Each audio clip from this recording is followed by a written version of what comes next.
বাবা নিয়ে গল্প, হ্যাঁ কেউ লিখতে পারে নাই।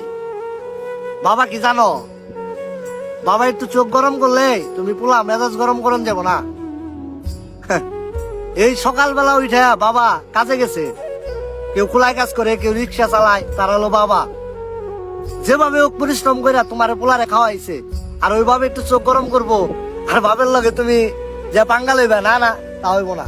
বাপ কি জানো, চৈত্রি মাসের রোদ দেখছো না, খা খা মাটি মাইরা যায়। ওই রোদের সময় চকের মধ্যে থাইকা দেখো, রোদটা মনে হয় যে শরীরের একগা চামড়া পুইরা ঠুসকা হয়ে যাইবো। আর এখানে যদি বট গাছ থাকে, ওই বট গাছের নিচে যায় বইও কেমন ছায়া দেয়। বাবা যদিও বুইরা হয়ে যায়, বয়স্ক হয়ে যায়, তাতে সমস্যা নাই, সে বট গাছের মতোই ছায়া দিব। বাবা নিয়া কোনো সাহিত্যিক এখনো কবিতা লিখে শেষ করতে পারে নাই।